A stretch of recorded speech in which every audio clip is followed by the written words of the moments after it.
Hi folks, over the last few weeks I've been working on a visible memory board for the KIM-1 for a customer, and that presented an interesting opportunity to us here. I was able to run several memory tests against it, and being a visible memory, you can observe the test actually running.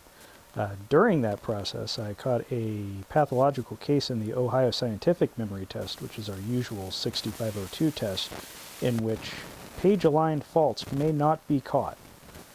So I thought it would be interesting to do a demonstration of that and record the actual output from running these tests. We have my KIM-1 in the customer's card cage, along with the visible memory board hooked up to our bench supply and a little Ikegami monitor. So I'm going to go ahead and turn on the KIM-1. And you can see a pattern of uninitialized memory on the screen there.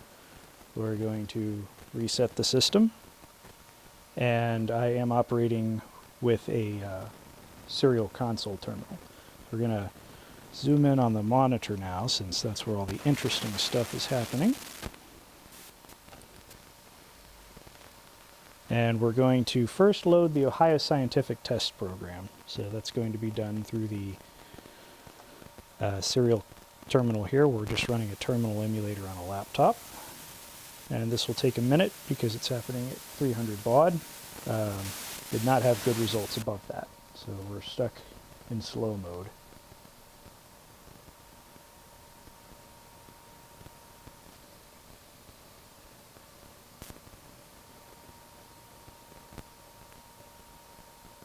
The test itself, both tests in fact, fit in the 1K of onboard memory in the KIM. So they are useful for testing expansion memory. Can't really test memory in the KIM itself.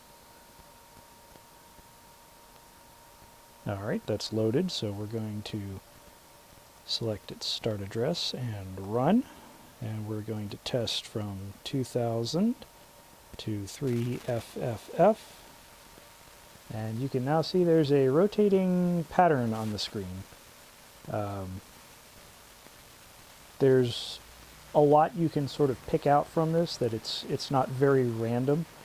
In an effort to make the program small, Ohio Scientific actually calculates the test value based on the pass and the previous value used as the test pattern. So it sort of progresses from byte to byte, but it is an 8-bit value, so it's potentially going to have problems with byte-aligned faults, or rather page-aligned faults, which is what I encountered with this board. Is it did have a failed DRAM, and we knew it had a failed DRAM because when you cleared memory, you could set a single bit on 1 byte and have it show up halfway down the screen.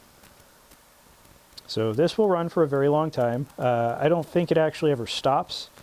After 256 rounds, it will print an X to indicate that it has made one complete pass.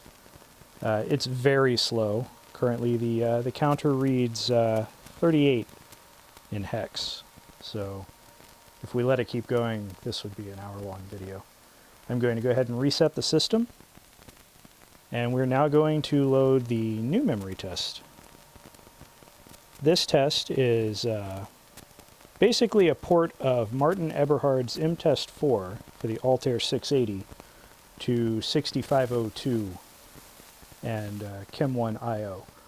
It can't be a straight across port because the 6502 and the 6800 are significantly different, but it follows the same walking bit prime length pattern that Martin used in his test. And aside from being significantly faster, it also does actually catch page-aligned stuck bits, bits that affect other bits, etc. He wrote this program when he was chasing a particularly difficult bug on his Altair 680. And again, we're just loading in over serial here. That has finished, so we'll go ahead and open the address that we loaded into and run it. And again, we're going to test from 2000 to 3FFF.